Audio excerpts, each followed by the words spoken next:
want to go outside again? Okay, you were just outside, man. Inside, outside. Trump and his allies pressured the Department of Justice to challenge election results. How is that news? That's the headline at CNN. That's not news. We all knew that. White House officials sought to get the Justice Department to formally back up outlandish allegations that the election had been stolen. Okay, that's the news? Yeah, we already knew that. Marjorie Taylor Greene apologizes after Holocaust Museum visit. That was interesting.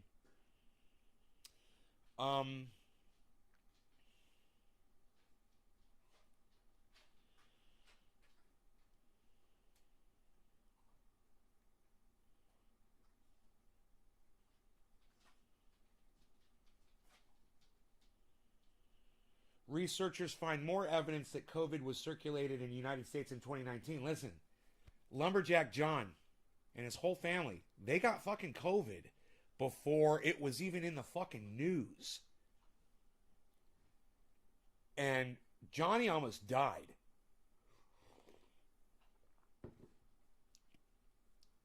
He said he'd never been that sick before in his life. He could barely fucking breathe. The whole family fucking got sick. And this was back in, I think, December. And they never got tested to find out if that's what it was. But I bet that's what they had, you know. They're right before that fucking breakout. But somehow he got it. It somehow made its way to Lumberjack John, you know. And the reason is because his wife works in Napa in San Francisco. You know, there's a lot of travel, international travel, in and out of San Francisco. There's a lot of international travel in and out of San Francisco. A lot. So chances are the first arrival into the United States was San Francisco. And not New York City like everyone's assuming. Anyway, it's very interesting. Doesn't really make much of a fucking difference. The thing got out and got around.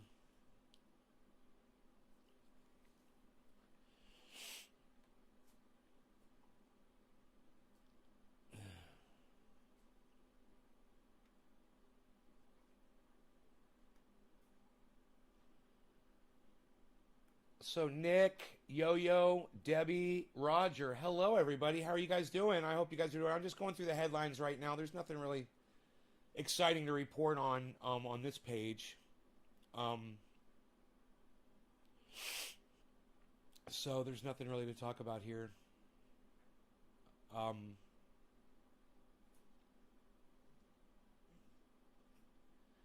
Hey Nicholas. Bogota, Colombia. Oh, wow, man. That's nice. Colombia, huh?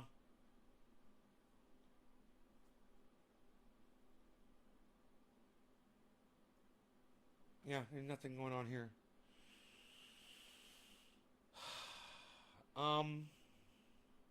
You know, they should have a whole thing here about climate change, but they don't.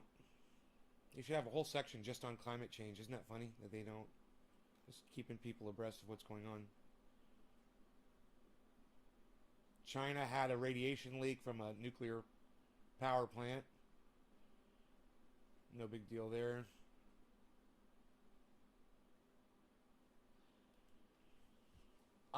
Dakota! Hey, I haven't seen you in forever. How's it going, buddy? Glad you're here. You must be busy. You must be a busy camper, man. I never see you anymore. How's the sound, man? Does the sound good, guys?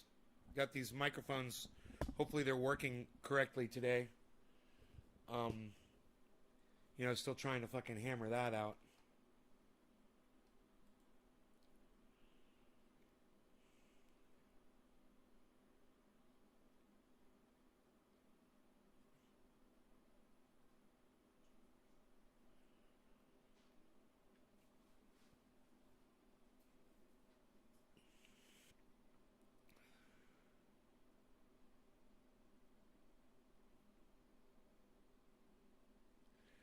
They got early hits from Illinois, Massachusetts, Wisconsin, Pennsylvania, and Mississippi.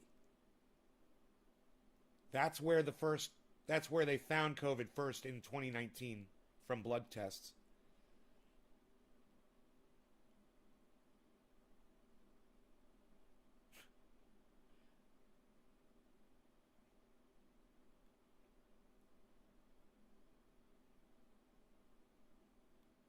Wow.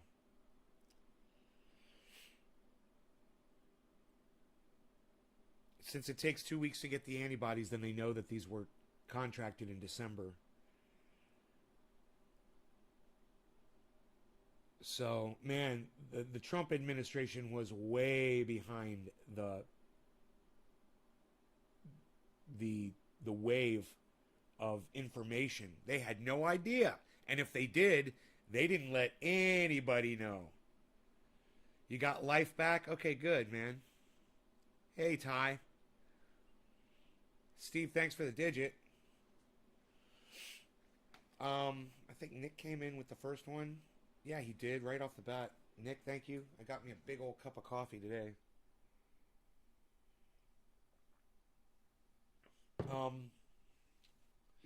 What to do? Should I stab or do a bong rip?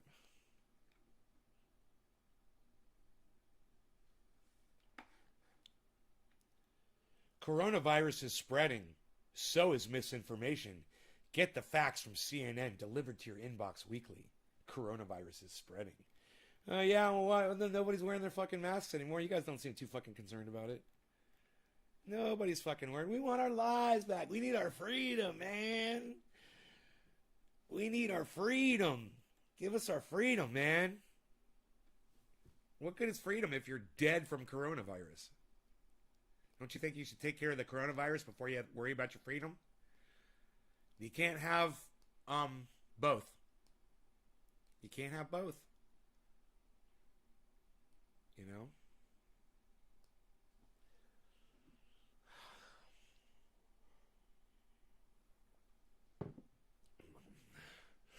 Did you get vaxxed? You goddamn right I did. Do I look like a fucking idiot, Keith?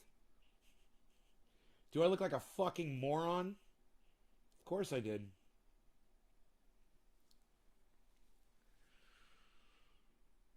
Jimmy Dore seems to have gotten over his symptoms from the long haul COVID, but he's not talking about it anymore. Isn't that funny? People, I got the Moderna. You know, people ask him, "Hey, how you feeling? How you feeling?" And he's like, "Oh yeah, I'm feeling great. I'm feeling better." And then he doesn't talk about it.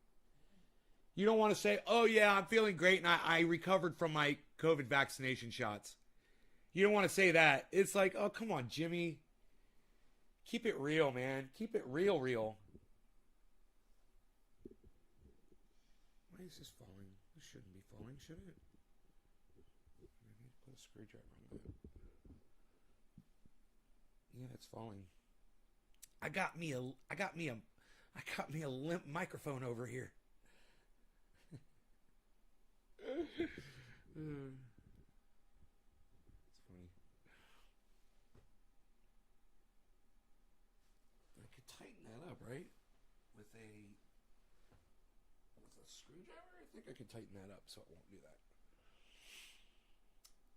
People down here take COVID so much more serious than back home in New Orleans. My second shot had me in bed one day. That sucks, Keith. Yeah, man. The vaccines do, some people do get reactions. Jimmy Dore is one of them. He was really pissed. But at the same time, once his symptoms went away, he certainly got quiet about it. And that's not fair, man. It's just not being fair. It's not being fair with his audience, man. Not keeping it real. Come on, Jimmy. How do you feel? Let us know.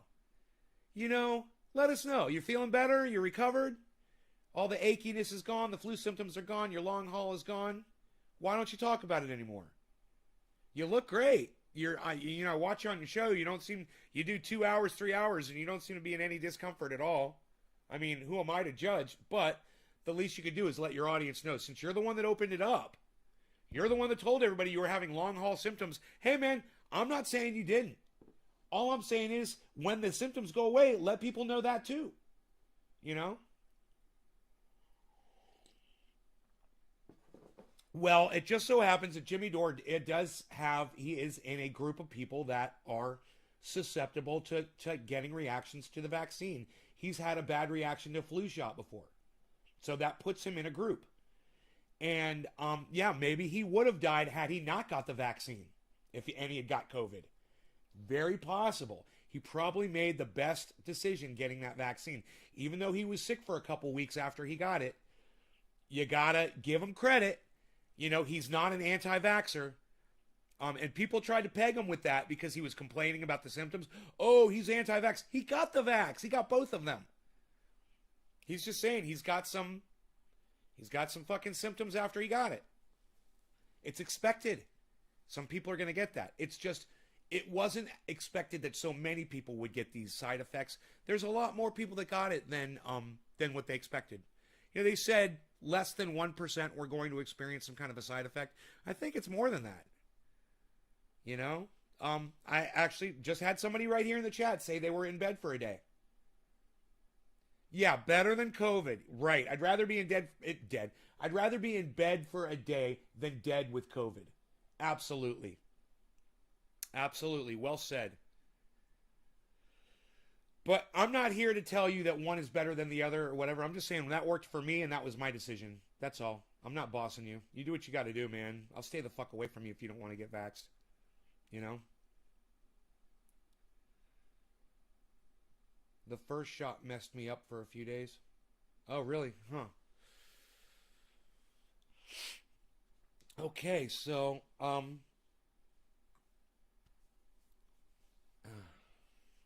hit or dab?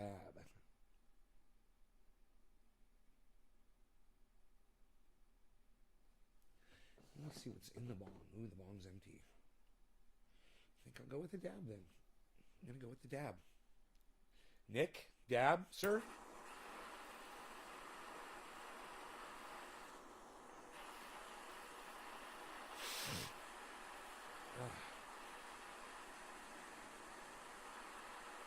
So Mark finally came over yesterday and looked at the plants.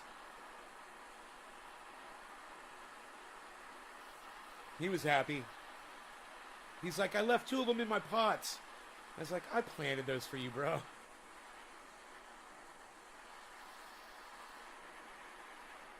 All right. He was really impressed that I did that for him. It's like, come on, dude, all the shit you do for me. You kidding me? All right, cheers, guys. Nick, cheers, brother. Thank you.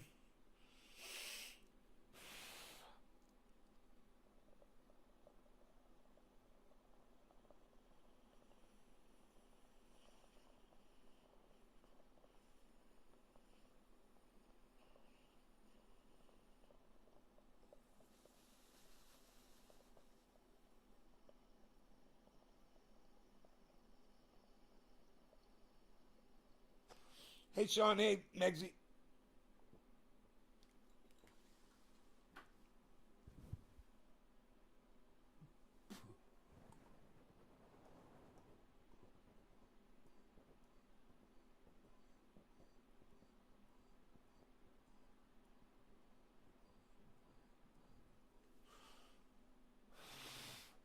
Man, that feeling I would get in my parents' house when I would do that first dab in the morning.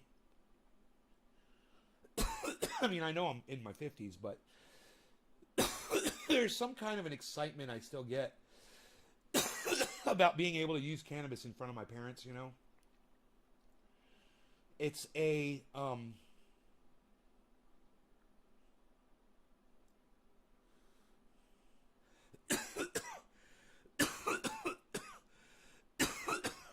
it's a,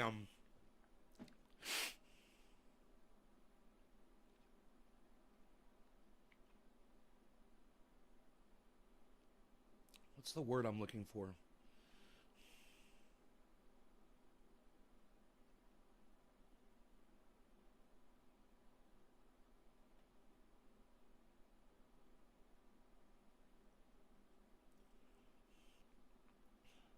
She didn't smack you?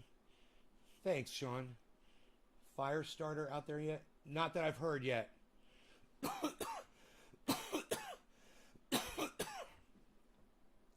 um, it's like a validation of all the years that I was smoking. You know, my mom always let me smoke in the house. I was allowed to smoke, but not in front of them. But I was allowed to smoke. And it's like a validation that they can now sit there and watch me smoke, even though my father is mentally incapacitated. My mom's fine.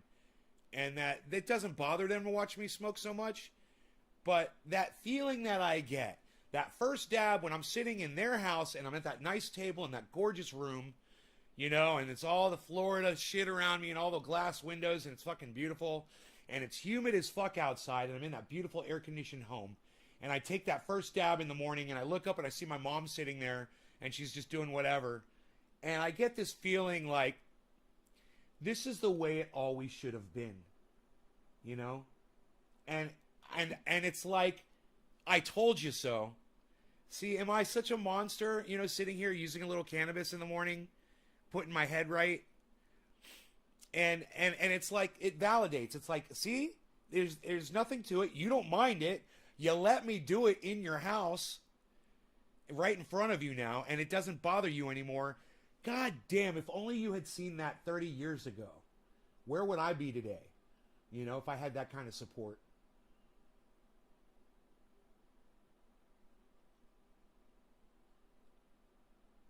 Smack me for it. The fire. I don't need a fucking AR, Ty. You don't know me. You do not know me, motherfucker. I don't need a goddamn AR-15, ever. You do not know me, son. Fucking fuck your small caliber rifle. I got an SKS, bro. You see the mag sitting right there? Come on, man. You're supposed to have more awareness than what you've got.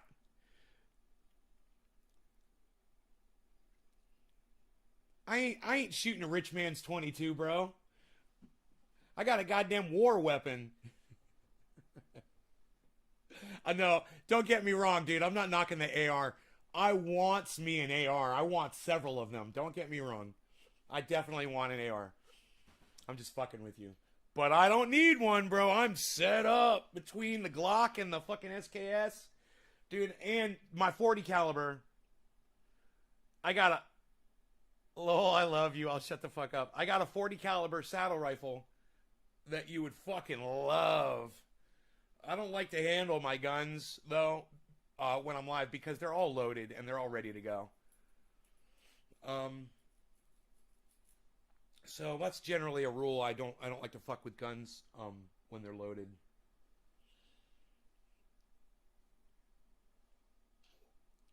Once it's loaded, it's in ready mode. It's in don't fuck with me unless you need me mode. It's like, I'm sleeping. If you wake me up, it better be an emergency. That's what the gun's telling you. 100% safety, man. Thank you. Yeah, and plus, dude, if I find that, if that motherfucker crosses my property, I'm running out there with this thing, and I will go...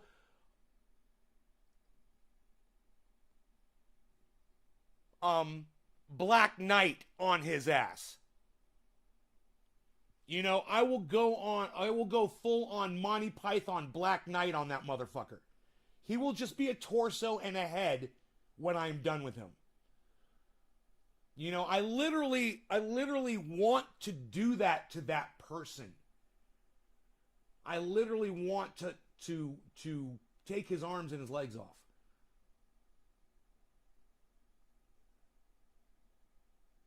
I was like, hard to light a fire now, huh, motherfucker? What's the matter? Can't flick your bick, bitch? Right? That'd be the best security. Could you imagine? Holy shit. Dude, I'd love to see that fucking brown pickup truck come rolling up on my fucking driveway. Oh, man. Oh, man.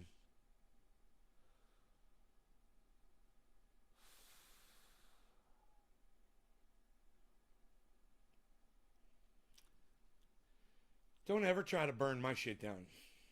You know? I will rip you apart. Oh, God. That's, you know, I draw the line at burning down my county.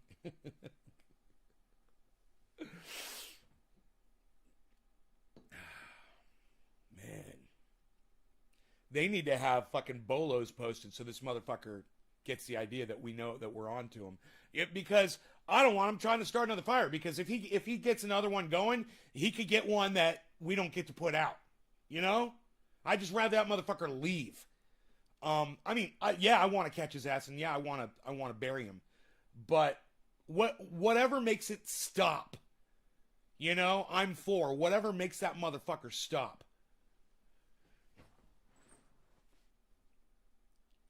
Rascal just meowed. Most honorable nay. I need a gong. Wouldn't that be bad if I had a big gong right here? I got a gong to hit every time I want to hit my bong. I need to buy a gong. I need a gong. I need a bong gong. I need a bong gong. And I need to hit it. He's going to fucking hate it, though. He would hate it. Yeah, he wouldn't like it. He wouldn't like the bong gong. I need a quiet bong gong.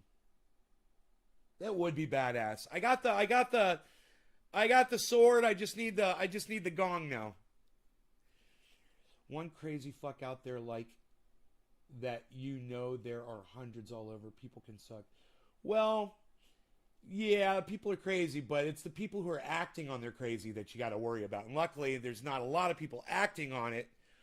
And you know, if this shit were to hit the news or whatever, it could spring copycats, and that's dangerous too. Then your shit starts multiplying. Hey, EMG, what's up, buddy? It's official, EMG. What? Psst, don't even fuck with the EMG, pal. It's official. Nobody's even doing that. EMG's like, oh, everybody fucks with me. What do you mean, pal? I'm official EMG. Psst. I'm not EMG official. I'm MGO official, pal. Can't you read? I'm MGO, putty. MGO official. What's up, MGO? You're like, true, everybody fucks with me. What's up? What's up? Everybody fucks with me. What's up? A lot of folks fuck with me. Dude, you're right. The fucking news loves to create copycats. They can be sick. I know. You can call me dude. I like dude as well as dude. Either one works. Yo, dude. What's up, dude? It's fine. That's the southern version of dude. Yo, dude, what up? What's up, dude? Yo, dude.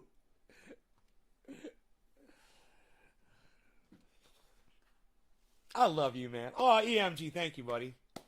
EMG official. And it's hard to hang out in crowds. Ah, you picked up the fucking Kid Rock. You picked up the Kid Rock reference, Sean Dace. I love when the people talk to me. Keep the talking coming. Now we're communicating. Look at us. I'm saying words. You're saying words. We're mixing it up. Look at us. Look at us. Look at us.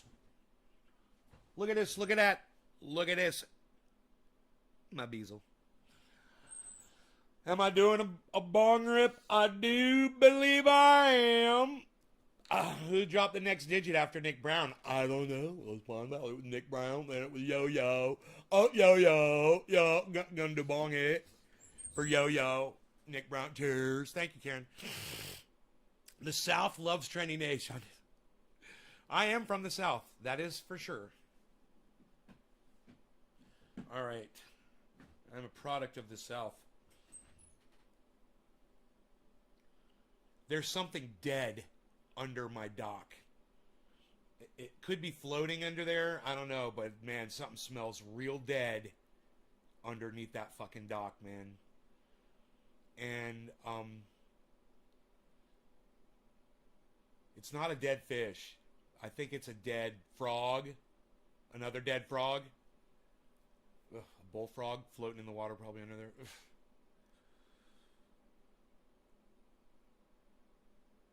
Nessie. I don't know. I don't know what's killing the fucking frogs, bro. Something's killing the frogs and leaving them there. You know? That's fucking weird. But something came along and ate one of the dead frogs. I was like, yeehaw. Like a raccoon or something. I don't know. Maybe an owl. Or it was probably a fucking vulture. Came in, picked it up. Oh, yeah. Yeah, it's nasty out there. It's like, I don't even want to look and see, man. Last time I smelled something like that, it was a dead pigeon under my fucking dock. Ugh.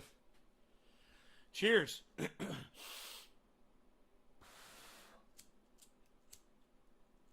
Patience.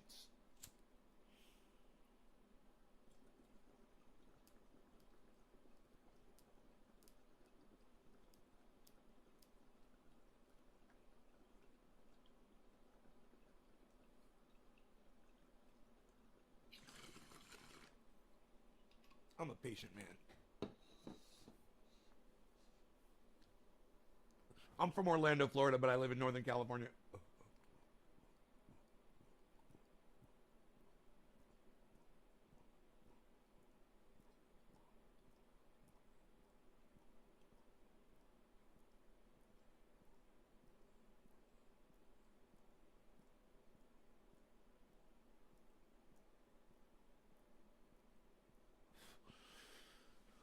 No, I don't feed that water to my plants. We're not to be fucked with.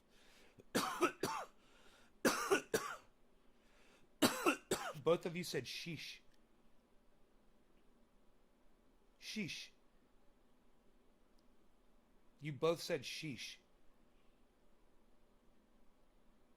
I must have said, did I say sheesh?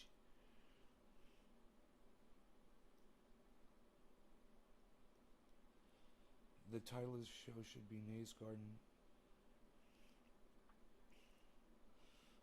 I like the title, but that's a good one too. Like, wow. Never heard that. Sheesh. It's weird. You both said it at the exact same time. From Trovo. Everybody must be saying sheesh over there on Trovo, huh? You guys all saying sheesh? What's going on with that?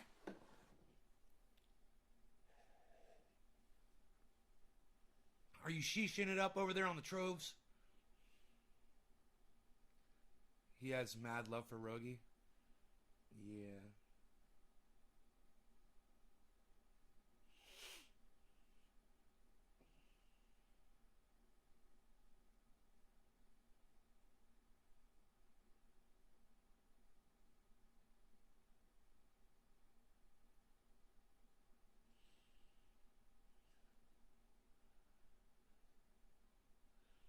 Yeah, man, I get up on my bed and I get under the covers and he jumps up on the bed and he walks over towards me, turns his back around and he leans up against my body, puts his head where my knee is, and he kind of puts his face down in there in between the covers and my knee, and he drops his butt down against my hip.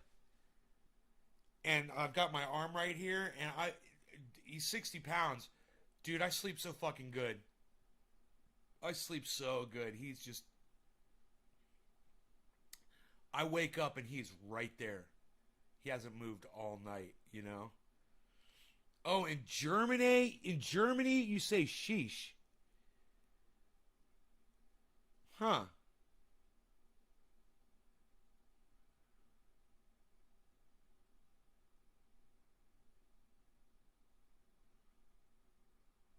Billy. Billy. What's up, buddy? That's a good fucking dog. He's a great dog, man. It's a wonderful thing, the love of an animal. Hey, man, you guys, I want you guys to check out Dr. Cushman on YouTube. Listen, we had a lot of fun. Now, I didn't know that this guy knew me. That's what freaked me out was I started watching this guy because he came up on my recommended. I'm like, who's this guy? Dr. Cushman. At first I was like, at first I saw the name and I was like, that seems familiar to me for some reason, but I didn't know, right? So then I was like, I don't know. I just like, he looks just like some dude, that's podcasting. I was kind of curious to see what he's doing, right? So I tune in and he's just fucking live casting, bro. He's life casting. You guys should check him out. He is just normal dude, regular guy, getting high, getting by, raising his fucking son, doing his thing.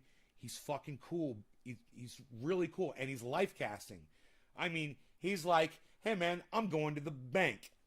I'm going live. Like that kind of shit.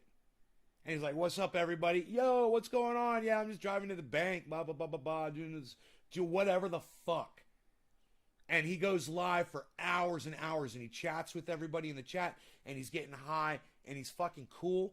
And I was watching him. I was checking out his show a few times. I think I left a comment on one of his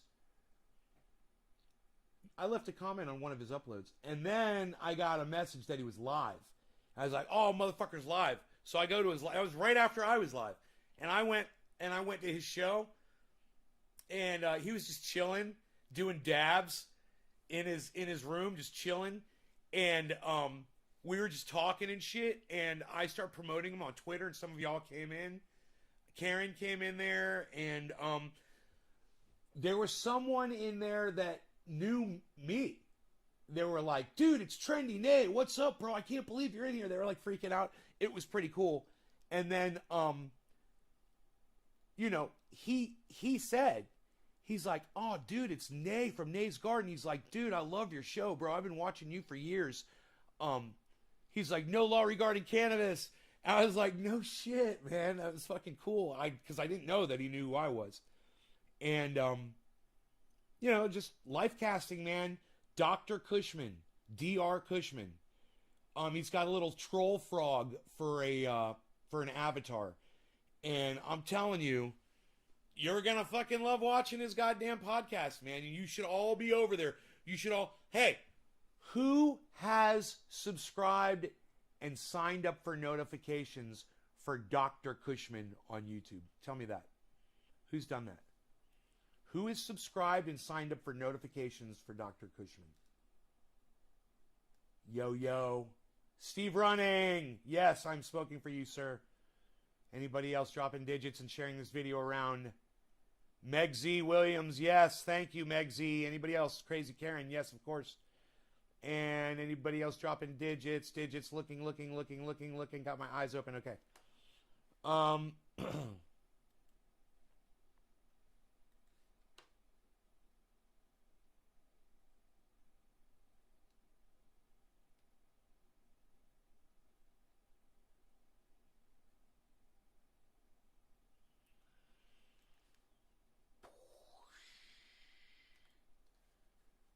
we go.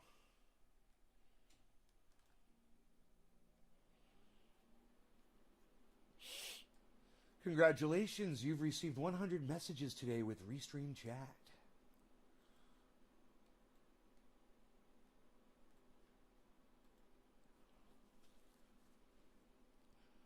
I get high with the help of my friends. Great song lyrics. Sorry, man, I'm not, but I will.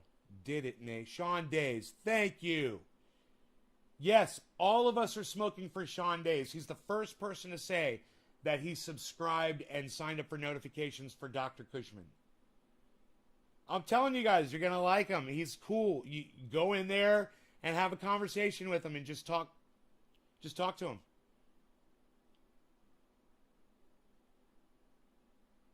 He's really cool. He's fucking funny. And sometimes he's just chilling like I do often on the show, just sitting there, just hanging out, reading what people have to say. But, a lot of times he's got shit going on, man. And he's talking to people. He's hanging out. He's like, hey man, can I put you on my live stream to people all the time? It's fucking funny, man. And people are like, yeah, man. People are like, whoa, you live, bro? Whoa, are you on the internet, bro? What are you on, bro? You on YouTube? He's like, yeah. They're like, right on, man. What, we gonna get high? He's like, yeah, let's get high. It's fucking cool, man. You'll see. He is fucking funny. And let me tell you something. I was bored yesterday, you know, whatever. I turned on. He had a video upload. I can't remember if I caught him live or not. I think it may have been while he was live. I can't remember. He was putt-putt golfing with his son, man. It was fucking awesome. He held the camera the whole time and he golfed with one arm.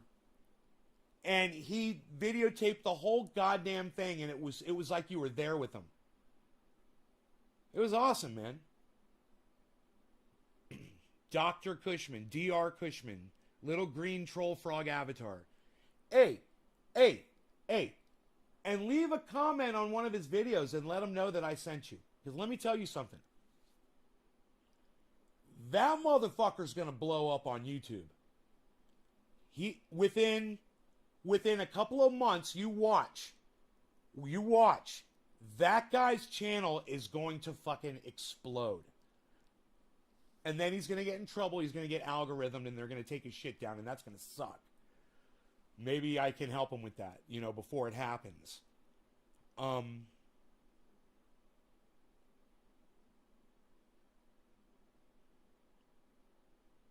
man, he keeps it fucking real. You guys are going to love his shit. I watched some Copper Cab yesterday. Oh man, that was fun. Copper Cab is so fun. Oh my god. You guys, who is subscribed to Copper Cab? Let's smoke for Sean for subscribing to Dr. Cushman. You guys, it's fun because I'll be in there. We'll be able to talk and ask Karen. Karen, we were chilling, right? Karen, we were hanging out with Dr. Cushman, you and I. There were other people in there too. We had fun in there.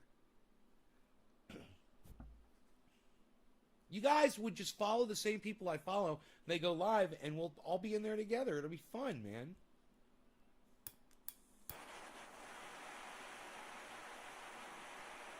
Hell yeah, Sean.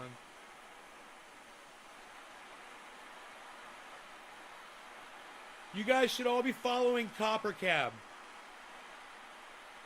You should all be following and sign up for notifications on Copper Cab.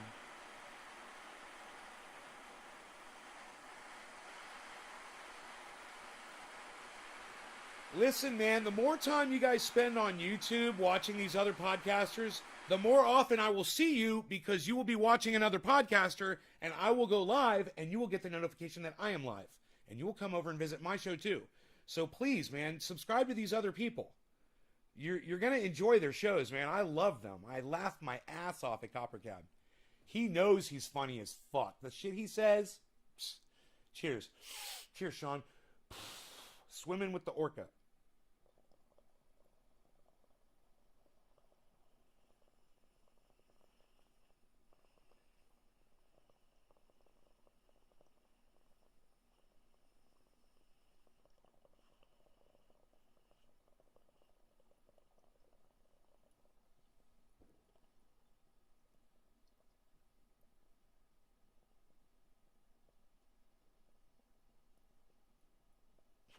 An extra special nice pot of coffee.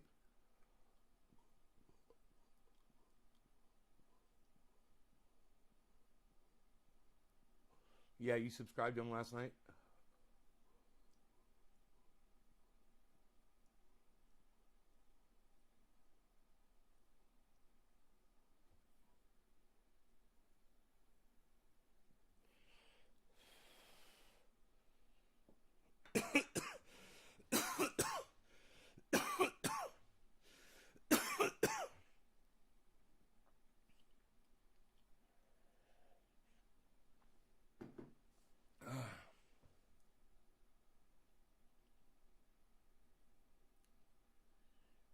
Yeah, Copper Cab went. Harold Balder. I'll have to check him out. Copper Cab, when he's in character on his show, is 3 times as triggered, maybe 5 times as triggerable, at all times as I am on my show, when I am 100% just bouncing off the walls. He's way past where I am. And it is so funny. He sets himself up for intentional trolling just so he can react. Can we watch? Look, it's just, you guys understand, he's not angry. Every time somebody, even he'll block people too, but he's still not that angry. He's getting $10 every time somebody does this to him, right? So his video is set up so that, God, if he was live right now, I'd flip. I'd laugh and I'd laugh and I'd laugh. Why doesn't he come up in my recommendeds, though? There's a Dr. Cushman. Quick game of mini golf with my son. Ah, that's the one I watched. Dude, it's a great video. Okay. Copper Cab. C-O-P-P. Copper Cab. There he is. Okay. Let's play Subnautica. I was watching him play Subnautica. No. This video is the one you got to watch. It's called Abolish the First Amendment. It is a 1 hour show. It's 54 minutes. You guys watch this shit. It's called Abolish the First Amendment. Watch this shit. Let's get high and watch this Copper Cab show. I'm telling you, you should all be subscribed to Copper Cab. Everybody should be subscribed to Copper Cab. You should all be signed up for notifications. And you should let him know that Nays Garden sent you over there.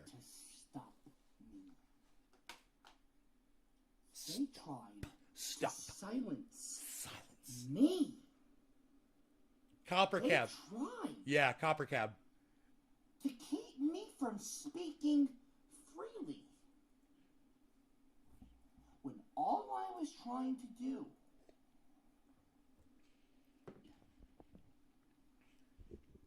I will not be silenced. He is a comedic genius. He knows exactly what he's... Oh, no. Don't drop fucking frames, man. Be forced to made to be quiet. I will never give up. He sounded I like... will never Sounded like Yoda. be silenced. I am Copper Cab! And I am a social Justice warrior. And I am not going to be scared off that easily, you little pricks! I am not someone who is going to be made a fool of. All I'm trying to do is make a Change.org petition to fix the First Amendment. I'm not trying to take away your free speech. All I'm trying to do is fix it. The amendment needs to be mended. Because right now it's hurting. Right now it's crying. America is crying out for help.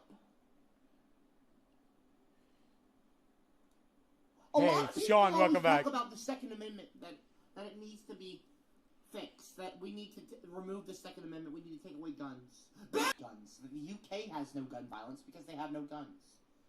So what do, people? We remove guns. Well, here's what I have to say. I believe that if we want to remove bullying from... First Amendment.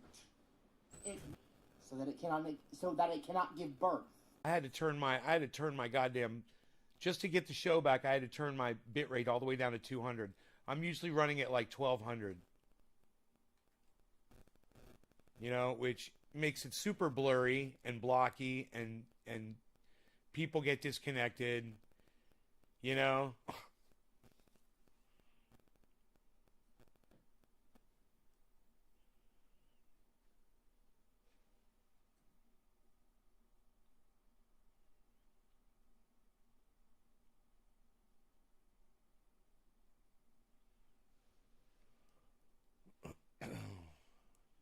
At least my show didn't restart. I'm still live. It says I've got 5 viewers, but nobody's saying anything, so maybe I'll reload the chat. See if that helps.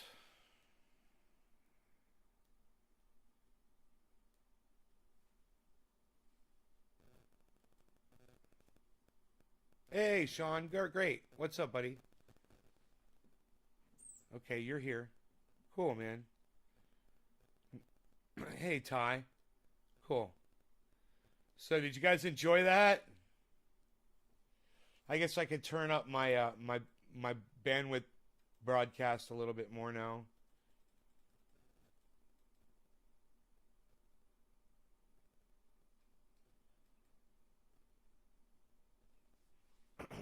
There.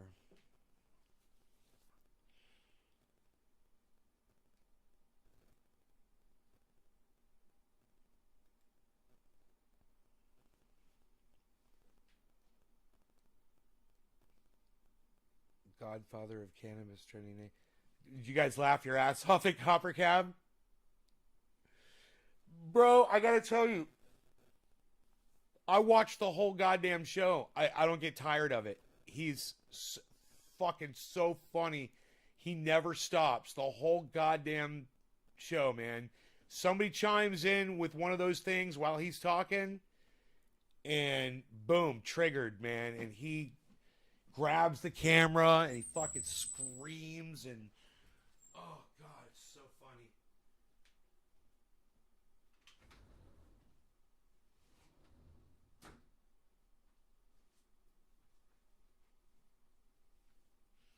I mean, I would so much rather watch podcasters for free on YouTube, you know, and disable all the ads with ad blocker software, which I do. And ads don't pop up on live streams anyway for me on YouTube when I'm watching them. Then give my money to, you know, pedophile flicks, Netflix, you know, any day. So, you know, when I want to be entertained, I don't grab, you know, a video game console. I go to YouTube and I see if anybody's podcasting live, and then I watch uploads if no one is live, you know. Oh yeah. I dropped my Netflix subscription long ago. Pedophile flicks, bro. Ped flicks. Total fucking ped flicks.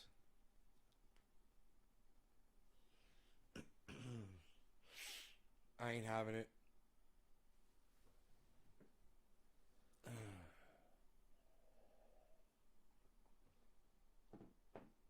And the Young Turks, that was so funny. They supported Netflix through all of that. And now the Young Turks is the laughing stock of the internet. Let's tweet that. That's a good tweet. Dude, I wish we could watch Copper Cab without me dropping frickin' frames, man. That would be so awesome. Oh my god, you Mr. Anthem. And you're not man. Anthem.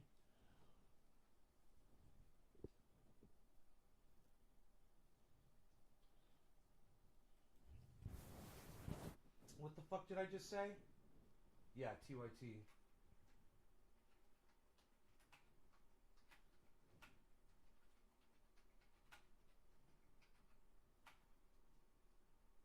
Is it laughing stock STOCK or is it stock like a laughing stock like a STAL? No, STALK. Like no, it would be. Okay, Google. Laughing stock definition.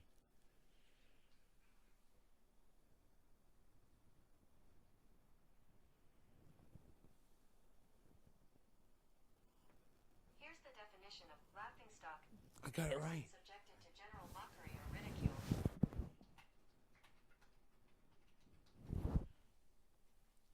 At TYT is the laughing stock of the internet.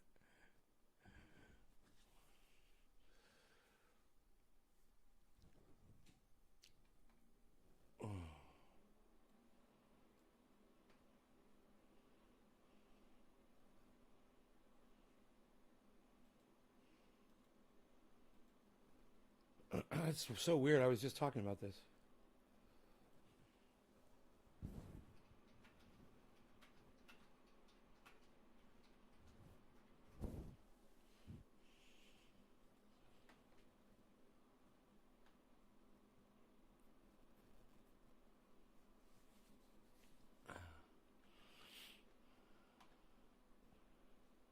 Convo Couch, who I don't like, they're talking about Jank too. Let's check them out.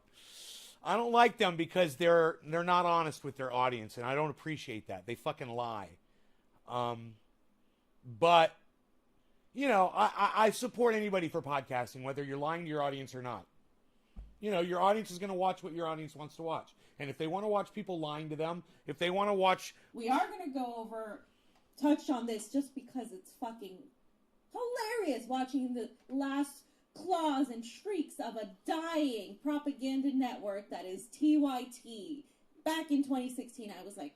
Now, how funny is this? I just said TYT is the laughing stock of the internet and tweeted it. And when I did, Independent.News tweeted this video out within 36 seconds of me tweeting out what I just tweeted. And I said, yo, check my last tweet. And this is good because I'm totally going to agree with them on this. I'm positive. I want to hear what they have to say. I hope you guys enjoy watching this with me. Like, wow, I would love to work at TYT. They're so awesome. Hell the fuck no. As soon as that money came in, as soon as they started Russiagating, I was like, boop. Because that's when you knew. That's when you knew when they started pushing the whole Russia. And they're still pushing Russiagate. Yeah. Cenk is still over here thinking he's just sinking himself further and further. It is hilarious to watch. We haven't really talked about it, but we had to mention it. Pasta put this in the folder because, well, Cenk's your best friend. So I want you to read his little tweet. Of course! Genuine question. Have Aaron Mate, Max Blumenthal, Glenn Greenwald, and Jimmy Dorn condemned this hideous authoritarian and corrupt actions of the Putin government? I'm not asking if you want to bomb them, so don't strawman it. It's a layup, and you might have condemned him already. So what they're trying to say, and this is from the Washington Post, a Moscow court declared the political and anti-corruption networks of jailed opposition Alexei Navalny, extremist organizations, a move that will essentially crush the most formidable resistance to the Kremlin and force it underground. All right, now, it's kind of disgusting that the West is kind of putting up this Navalny guy. Mm-hmm. They're still putting him up, okay? Navalny. And just for clarification, he's not being jailed because he's Putin's opposition. He's being jailed because he committed fraud against a French perfume company. Yep. And a Russian court found him guilty, and he's serving a sentence. It's not a long sentence. But the West wants to kind of act like it's, oh, what's going on? But my question to you, fam, is, and maybe you can shed a little light on this situation, because I think a lot of people are playing this. What difference does it make if Russia does have a bad government and they're pushing things that are really negative and stuff like that? Do we have to call them out for some reason, or shouldn't we just be responsible towards our government? I mean, what's the sense of, well, you know what, I'm just pointing out that both sides are bad. You know what I'm saying? Like, the United States imperialism is bad, but let's not forget about Russia's. What's the whole point behind that? Because to me, it seems like it's okay to manufacture consent for our imperialistic behavior. It's a straw man argument. That's what it is. It's a complete and total just look over here. I'm not going to address what I have said. I'm not going to address the fact that Russiagate was debunked. I'm not going to address my neo-McCarthyism. I'm not going to address the fact that I'm attacking people for exposing our propaganda on Syria. Again, the Syrian chemical attacks, every single fucking one of them have been debunked. Okay? Yeah. All of them. And you're pushing propaganda from Bellingcat. Anna was pushing propaganda from the CIA. Like, they don't want you to look at that. So what they do, and this is reminiscent of what that whole contingent of the left does, they do personal attacks. Yep. Oh, you aren't speaking out against the genocide of the Uyghurs in China. So what does that have to do with what we're talking about? Why? Because they don't have any rebuttal. They don't have any argument that's derived from logic. It's all emotion, and it's all just whatever. COVID has a gun because of climate change. This attack is I get it now. Let's you guys promote Cheers. Assange and Assad. Well, what about Navalny? Thanks for sharing this video, guys. Oh, Lord, da, da, da, da. I got light. I'm excited. Look at the smoke rings. Who Navalny is and why they're manipulating him to kind of prop him up as this prisoner when the same institutions propping him up and asking for forgiveness don't give two shits about Julian Assange right now sitting in Belmarsh prison in conditions that are dire. Yeah. Because it's not about a political prisoner, it's about what narrative he operates for. Yeah. And Julian Assange is obviously against the establishment, the empire, and Navalny is a tool. He's a useful idiot for the establishment. Is it wrong that people are kept as political prisoners? Yes, it is. And in fact, most of the Assange community that I know has called it out and said, yeah, free him too. They have said that about Reality Winner. They have said that about everybody, in spite of them being different situations. They have constantly always talked about that. Because Reality Winner is another one that they always throw out there and say, what about Reality Winner? You guys don't care about Reality Winner? This is what they always fucking do. Yeah. And it's just so obnoxious that it keeps happening over and over again. And right now, they're doing the tour, Julian's half-brother and Julian's father, and they're in Ohio right now. And Misty, I'm sending out my best wishes for her. She's doing a great job of everything, of organizing, fundraising, and we can't wait to see them when they come here. But, this is just another, the Assange people, the Assad people, trope. Yeah, it's kind of stupid, but I think it even goes deeper than that, because it does manufacture consent for us to push our imperialism. And I've seen it on the right now, too, as well, with China, when China sneezes. Cynthia McKinney, get that book.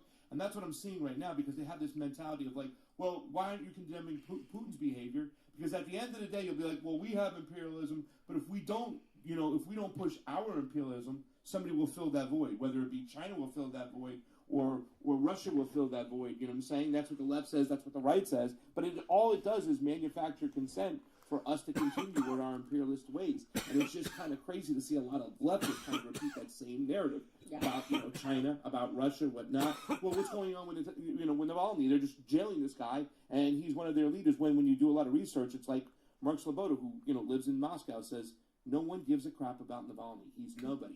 2% of the population might even freaking know who he is. But anyways, let's read some of this stuff that was the bite back. Glenn Greenwald went right after Cenk after this. He says, go fuck yourself, chump. I'm not here to jump through your little McCarthyite hoops and condemn things on demand. Have you condemned racist police abuse in Chile? Or the systemic corruption in Indonesia? Or abusive prison conditions in Brazil? Why not? Try to comprehend this. Wow. And then he's got Noam Chomsky quotes. Wow. He's got Alex Knight underneath him with the fire hose, I think. What else do we got up here?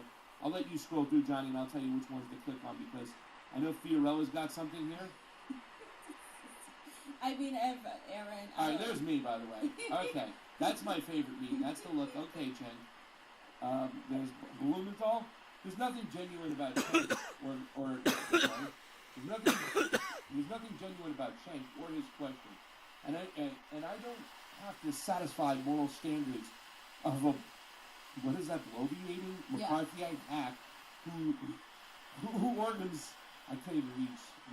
When NATO death squads murder a foreign leader refers to the CIA as our guys and pushes demented Cold War hysteria day. Cheers, guys. Day, which he does push demented. Got this light. I got to use this light, man. 2017. For fucking smoke rings. Guys. I'm so, Misty had a tweet out. She was like, I'm so glad you guys have finally joined the party. Thank you. Remember when we got shit for calling them out? Oh, yeah. Oh, thank you guys for joining. Now, just just pay attention to all these other idiots that are in there because Yeah. they're not the only ones. Well, Unfortunately, the Malcolm large- Nance jumped in there too, and he's a piece of crap, ex-CIA worker or ex-FBI. I can't remember which three-letter agency he's worked for, but Malcolm Nance has always been on top. Like he's been on Bill Maher. He always pushes his red baiting. He goes, "I'm going to say no, and they'll accuse you of being a McCarthyite and go on to Russia Today to condemn you as a BLM American imperialist running dog. Afterward, they'll praise Putin and Snowden. It's just a guess." Yeah, of course I'm going to praise friggin' Snowden as well. Jen Perlman jumped in there.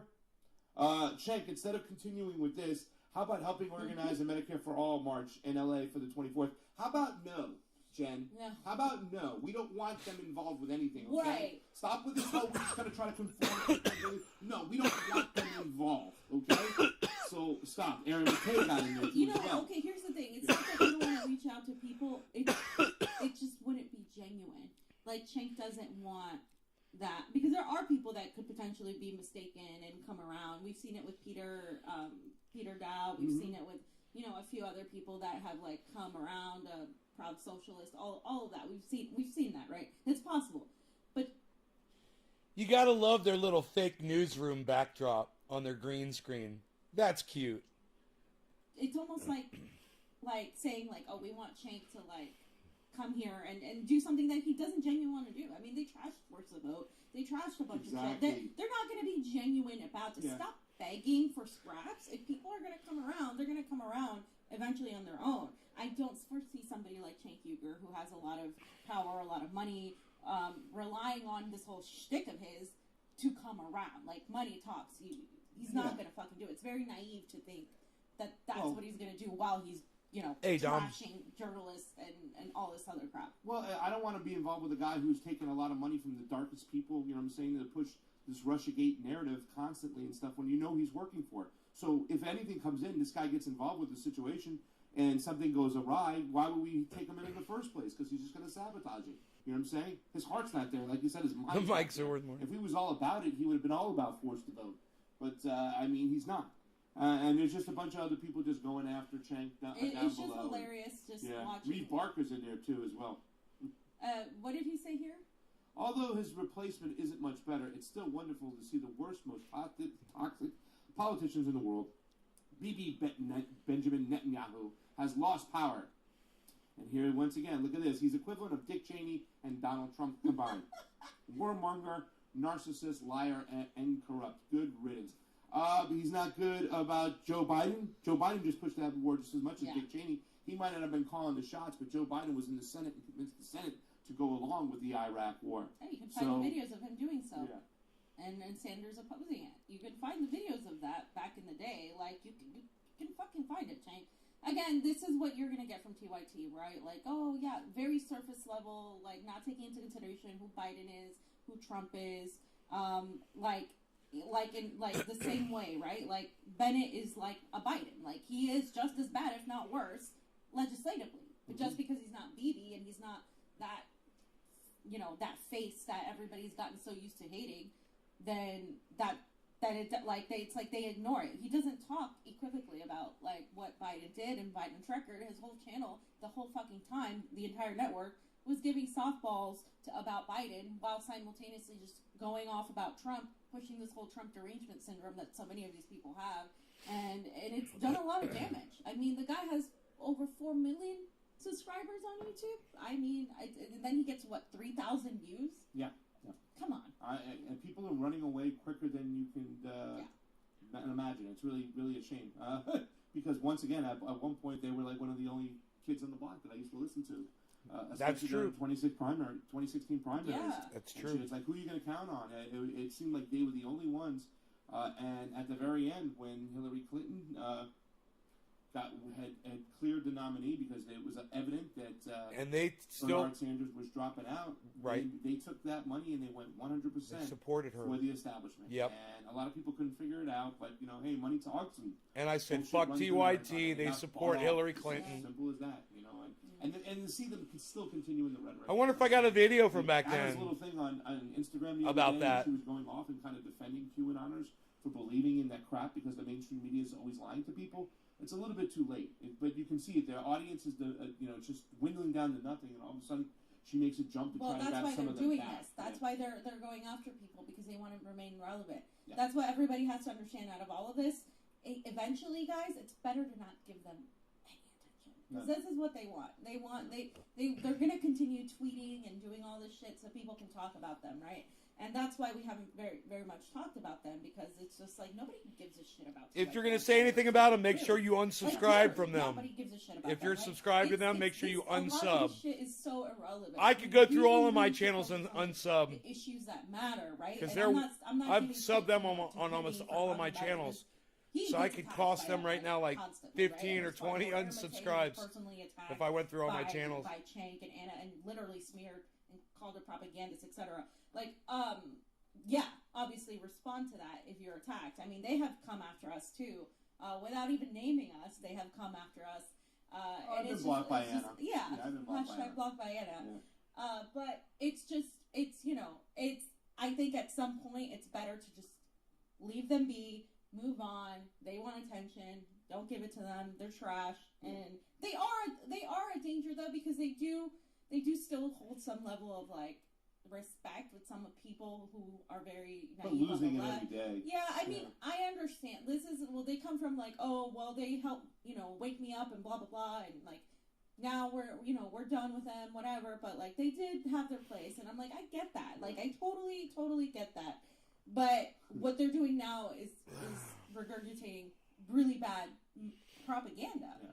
So- McCarthy You see me article- posing there, Billy? Imperialist shit on Really, Syria. yeah. And it is really about one particular group just trying to mislead the public, whatnot. Yeah. I mean, it's not just TYT that's really awful when it comes to Russia. The whole mainstream media is, but the fact that TYT is going down that route just shows you who their true colors are. And I think it's kind of interesting that you said that they're still holding on because they have Bernie attachment syndrome. Yeah. Like people, oh, Bernie woke me up. I can never, like, he gets a pass for anything he says and does. Like, no. He woke me You know up what? in Yeah. some ways, right? I I'm mean, gonna put obviously, you back to sleep, fam. Pink, obviously, yeah. Jeez. We were talking about this the other day. I was telling my friend, like, Pink Floyd was honestly, like, one of the first awakenings for me. Just, like, that whole fucking album, Dark Side of the Moon, all of that stuff. Like, it was just, for me, it was like, wow, like, what are they talking about? When I was...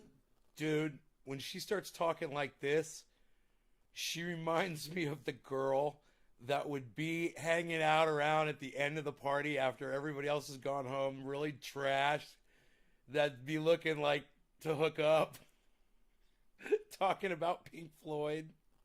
was in high school, right? Obviously, Pink Floyd's way older than that, but like, I don't know, like it's just those things, like little things happen throughout your life that wake you up, and you're like, okay, and then you start getting, radicalized is what people call it, but I think it's just more so out of the matrix, right?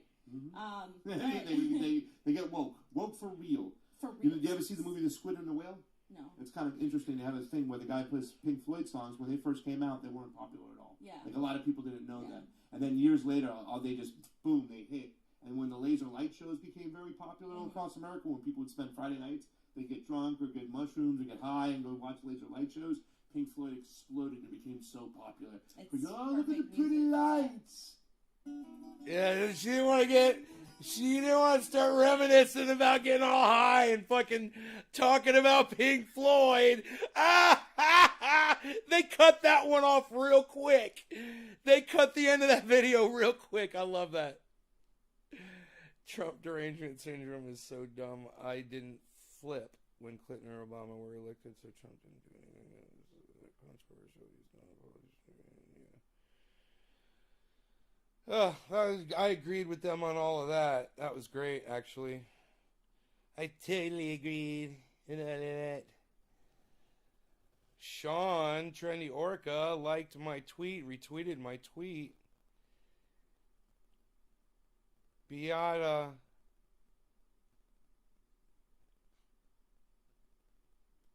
Healthy teeth, happy life.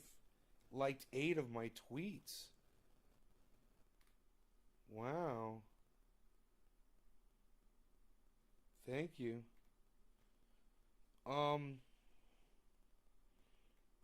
That ratio is questionable. You gotta watch them ratios, man. Watch them following the followers ratios.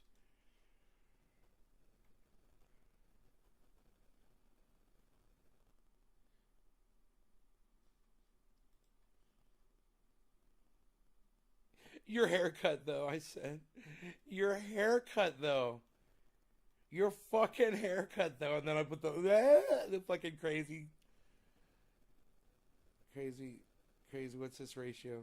Somebody followed me. They're following almost 4,000 people, but they've got 5,000 followers. Hey, man, Lark Davis liked another one of my fucking tweets. The Crypto Lark. I watch him. You guys want to watch his last upload? You guys want to watch the last Crypto Lark upload? He's great, man. I watch him all the time, man.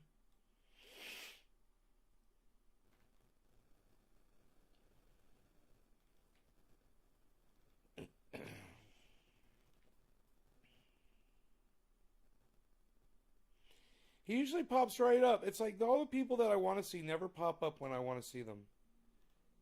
He's almost always on here. Oh, there he is. I found him. 1 day ago.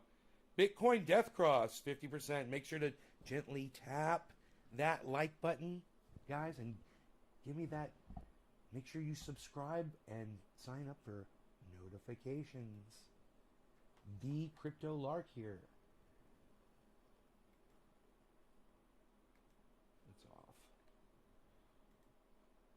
Is Bitcoin getting ready to complete a death cross in the coming weeks, which could see the price of Bitcoin collapse by like a further 50, 60, 70%? Or are we going to avoid the death cross altogether, see the market recover in the not-so-distant future, bull market back on, baby? Or is the death cross even really I love doing that. to worry about? In this video, I'll break that down for you. I also have some big news from Tesla and some big miner news coming out of China as well. So make sure to stick around till the end of the video to get those news insights as well. My name's Lark. Every day I make videos talking Lark about Davis cryptocurrency on investing. YouTube. So if that's a Lark topic that you would like to learn Davis. more about, make sure that you subscribe to the channel. Gently tap on the thumbs up button for the YouTube algorithm. And, of course, click on the notification bell to know when I put out a new video. So let's go ahead and turn over to the charts. Okay, so let's go ahead and dive in. He's so fucking likable, man. You know? He's so easy to listen to, man. He's so just... You know, it's like you can imagine, you know, him being your teacher in middle school And here we did have or a something, nice you know? pump for Bitcoin today. A good strong green candle pushing us up, although we did run into this line of resistance here. You can see that we haven't had any daily candles closing above the $39,500 level for quite a while now, right? Ever since the main breakdown happened in late May, we haven't managed to close above it. Now, we have had wicks above that, wick above it here, wick above it here. Even the tiniest little wick above it today, almost hitting $40,000 before seeing the price retrace.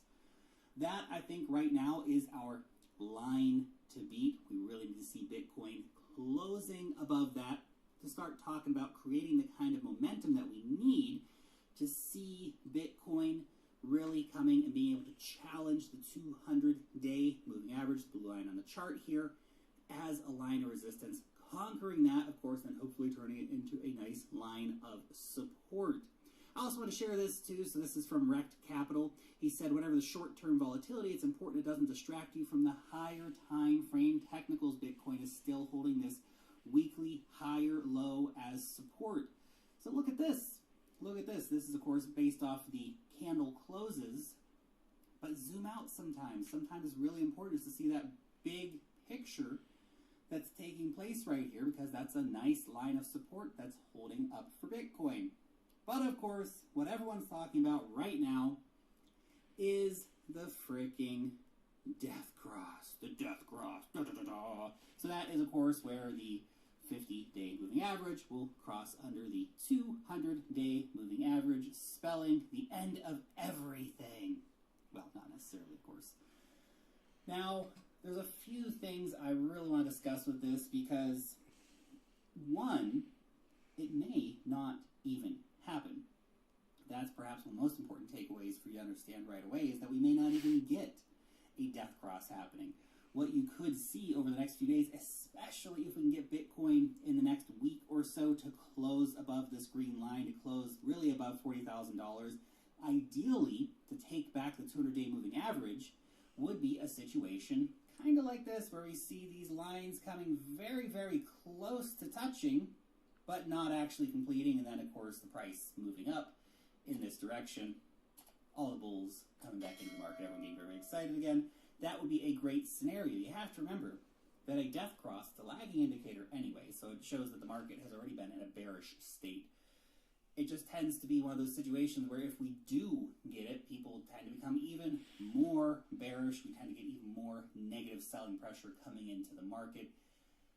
Let's keep an eye out for this, obviously, to see if it does confirm at the current rate, the current curvature rate. We could see that happening sometime around the end of the month, approximately. But if the price of Bitcoin can start rising up a little bit, then we can fend off that death cross, and it's not going to happen. We could avoid this negative scenario for Bitcoin, which is obviously a positive thing, right? We don't necessarily want to see the death cross coming to fruition, although keeping in mind for our Wyckoff accumulation pattern, we still do at some point need to see that spring coming in order to give us that push higher. Now that could be around $28,000. That could be a very short couple of days in terms of movement before bouncing back very, very strongly. We may not get that happening at all, although with the entry of big money, the very clear Wyckoff distribution pattern that happened up here over the last few months, an accumulation pattern for the Wyckoff could indeed be playing out. That death cross might even give us the spring momentum to push the price higher, ironically. See, a lot of people think that the death cross signals that that's it, it's all over, market's finished, pack your bags, go home.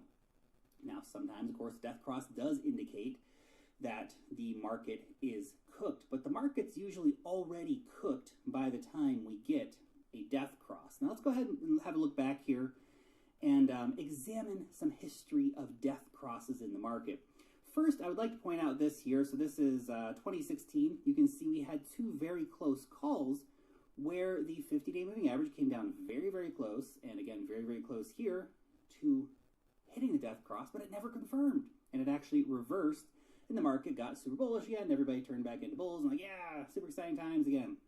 You do have to note, of course, though, that in neither of these situations was the price actually trading under the 200-day moving average, so it was actually a technically more bullish market at the time, so that is worth keeping in mind. Having a price under the 200-day moving average right now is far from ideal. Now, the big one in recent memory is what happened back in 2018. So you can see here is where the death cross happened in April 2018. I guess technically late March 2018. Anyway, on the day the death cross happened, you can see the market immediately reacted to this negative news. The price went down 20% in one day as everybody basically panicked and started selling their Bitcoin. The price did then sharply rebound, but was never able to again capture the 200-day moving average, which is obviously a very, very critical thing. The market structure was quite different here. We weren't actually working in the Wyckoff patterns as we are right now. We had a very obvious Wyckoff distribution pattern. We are forming up currently a pretty clear Wyckoff accumulation pattern. That does not mean that pattern cannot be broke.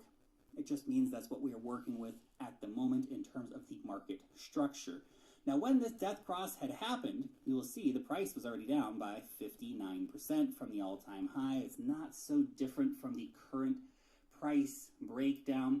So really what you're seeing, again, that is a lagging indicator here for the markets, where we did have it basically being something that the market was already cooked. The parabolic top had already blown off, and we've already had the massive collapse of the market. In fact, even when the death cross happened, the price didn't go as low as the initial sell-off for the market. And in fact, a few days after the death cross happened, you saw the market recover quite substantially. The problem is the market never actually recovered. It just kind of kept relief rally, breakdown, relief rally, breakdown, until eventually we formed this giant descending triangle, basically, where the price just completely collapsed and we saw Bitcoin going down basically another 50% from the bottom of the initial sell-off, and basically being down 60% from the time the death cross happened until the final major sell-off in December 2018. Now that is the situation a lot of people fear that we are in right now. I mean, you can definitely look and see, yeah, we did have this incredible run-up, just like we had right now, an incredible run-up. We had lots of time with very, very strong bullish momentum way above the 50-period moving average, way above the 200-period moving average, just like we had back in 2017. So a lot of people are saying, well, this is what we're looking at right now, where the market's going to completely collapse in on itself, and we're going to see another 50-60% come off the price of Bitcoin. However, not all death crosses react the same. The past does not dictate the future. It just gives us a point of reference for trying to understand how things actually work in these markets. So you can see here the 2019 market breakdown. We actually had the death cross happen when the price was down around 25%. Now it's a bit of an anomaly, this particular one, because we had this massive pump actually the day before the death cross, which is pretty funny. The market actually pumped up by like 42% in the day before and the day of the death cross for Bitcoin. So it was kind of a funny situation, although the price did then go down 40% in the following week. So you can see we actually had basically 6 months straight of really bullish action for Bitcoin before the price actually rolled over and the markets started to collapse a little bit. But during this time, it didn't actually get as bearish as the 2018 rollover. The price actually only ever really went down 55%. Now, in early 2020, we did have the black swan, which was COVID, right? The big COVID sell-off. We did have another bearish cross here. You can see actually here, by the time we got that bearish cross, the market was already very strongly into recovery. We had basically a V-shaped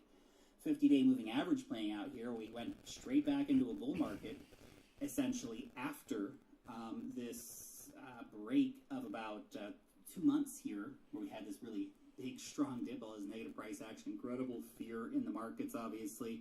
But we had a golden cross here, which signals generally a start of a bullish trend, only derailed, of course, by COVID. Had it not been for COVID, the bull market would have started earlier, but it essentially restarted 2 months later. So just all this helps you understand that not all death crosses are the same. This death cross has not confirmed yet. Even if it does confirm, It's close. It doesn't necessarily mean we're going to see the price drop by 50-60%. We could see it briefly confirm, and then much like this scenario here, we could just have this death cross situation that lasts for a month, and then the price recovers, and we go back into the next phase of basically a mega bull market. If we go back to look at even further back into history, I have to open up the Brave New Coin Bitcoin index for this. We can go back even further in history and get a perspective on what happened even longer ago. So let's go ahead and zoom back in here a little bit. So this is 2013.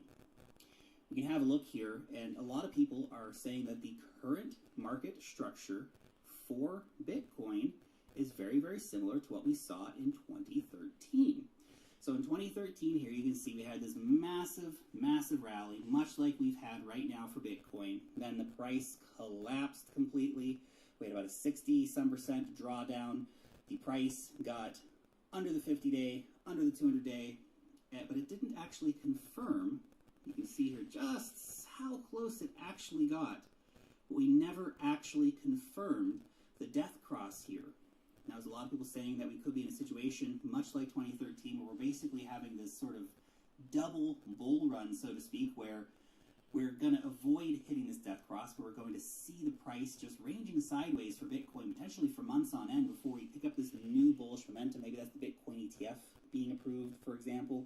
Maybe it's something else we haven't even thought about yet, but that's a potential scenario for you to think about as well. So I know this death cross scenario is quickly approaching, but just understand that the death cross in of itself doesn't necessitate that it's going to confirm, and if it does confirm, it doesn't mean that we are going to see a dramatic drop in the market of 50, 60, 70%.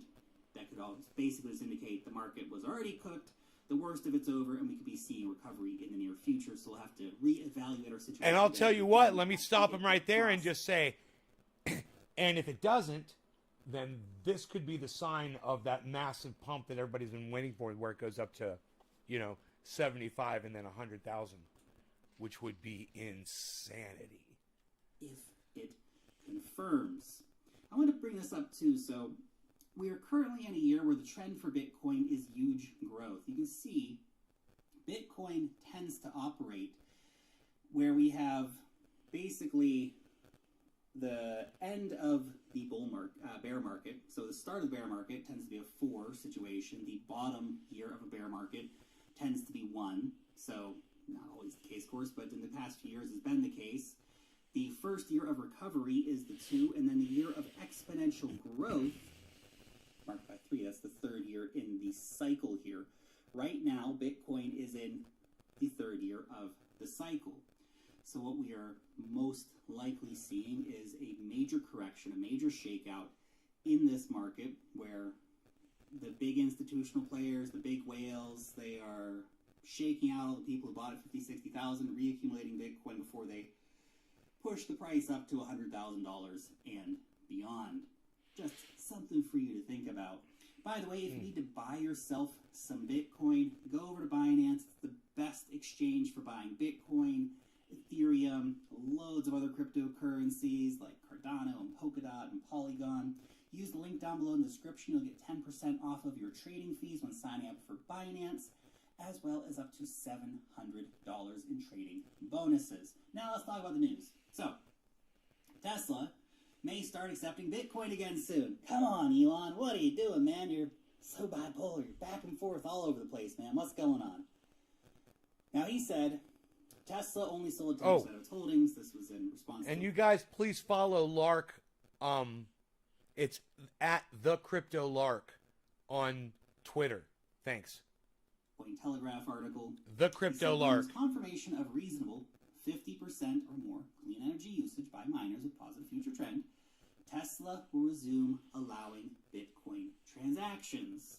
This is really, really interesting because by most accounts, Bitcoin is already 75% renewable.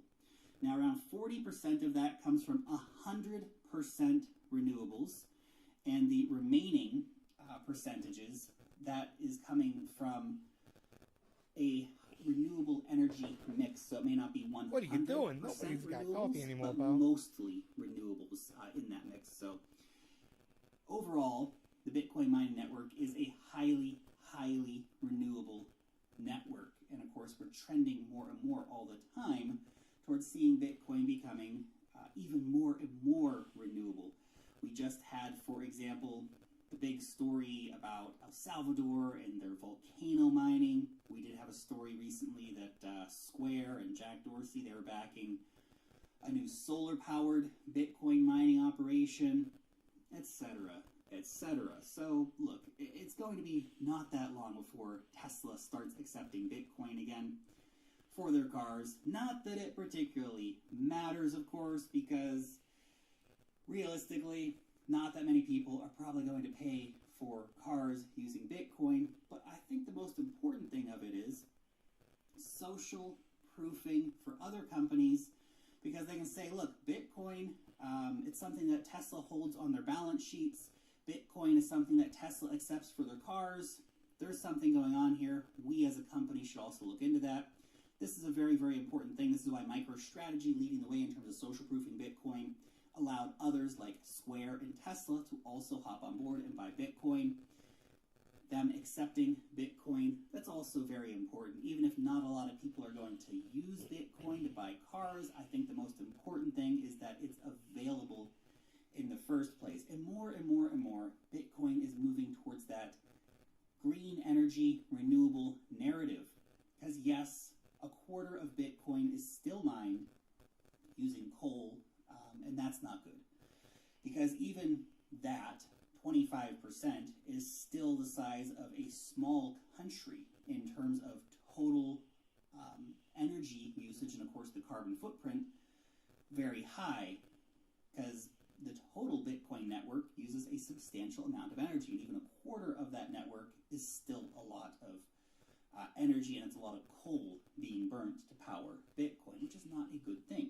The ones that have been built in Texas in the last 12 to 18 months all run on renewables, mostly wind energy, also solar energy.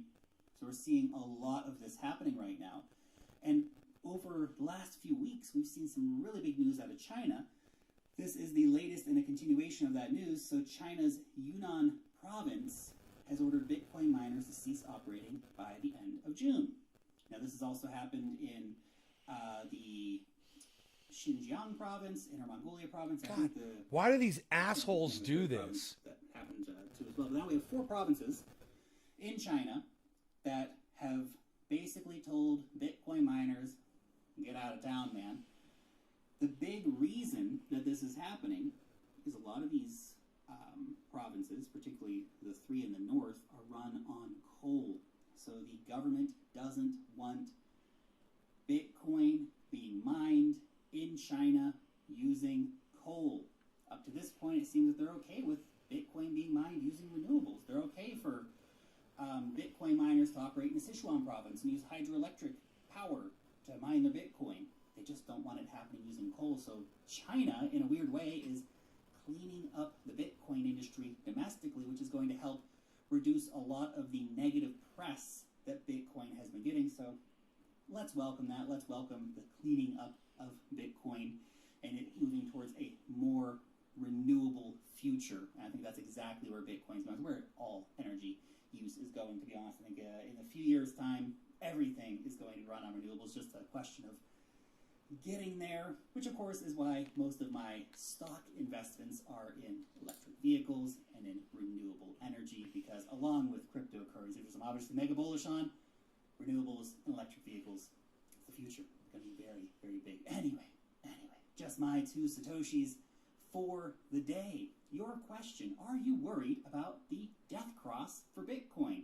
Do you think it's going to be a big fat just meh, nothing burger, or is this going to be the end of everything and Bitcoin's going to go down by another 75% and the bears shall reign supreme?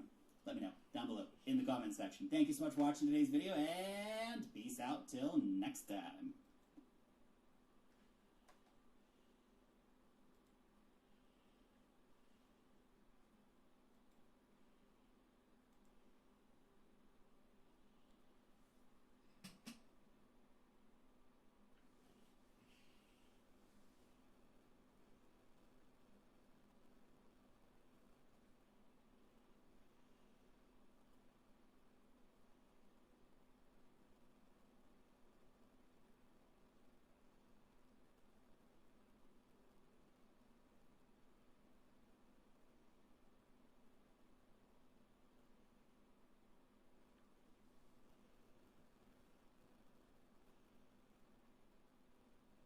Cheers, Dice Man.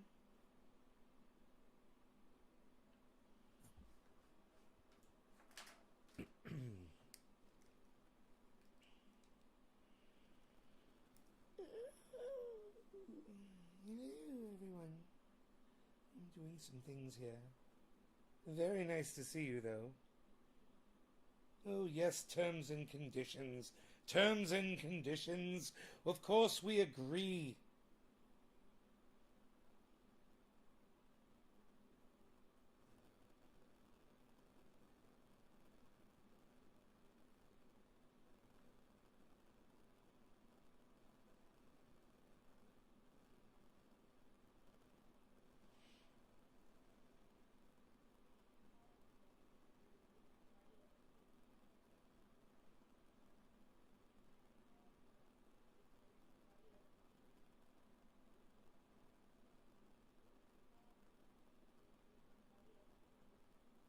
I hear the telephone ringing. I don't understand.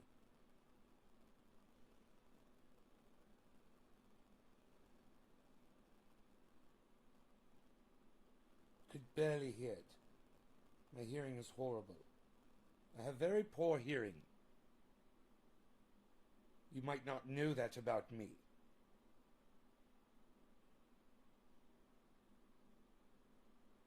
Hmm? Oh dear, this is taking forever.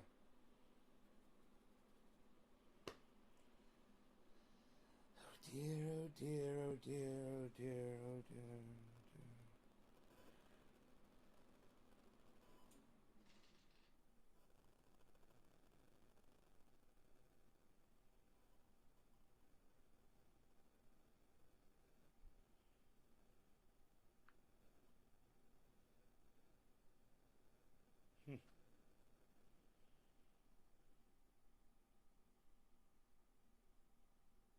Oh, it looks as though it has done. Yes, you've successfully done this.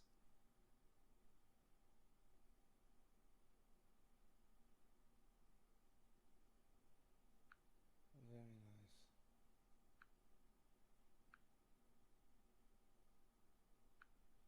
Very nice.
Psst, psh. What's up, everybody? So that was Lark Davis. Check him out on YouTube. He's fantastic. I had life I had to tend to. I had to tend to life there for a second.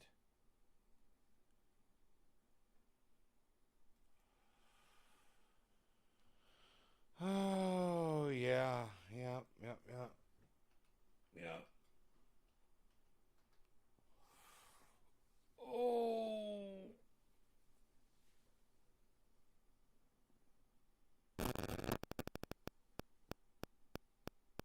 Oh. Oh, man. You guys have a great day. I will see you this afternoon.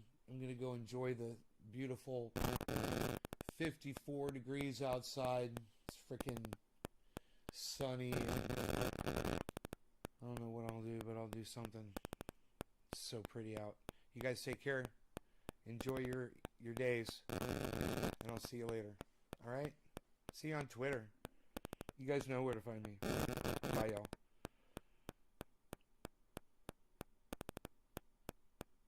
Yeah, and don't forget to go subscribe to Dr. Cushman on YouTube. Dr. Cushman on YouTube. All right? All right. Bye.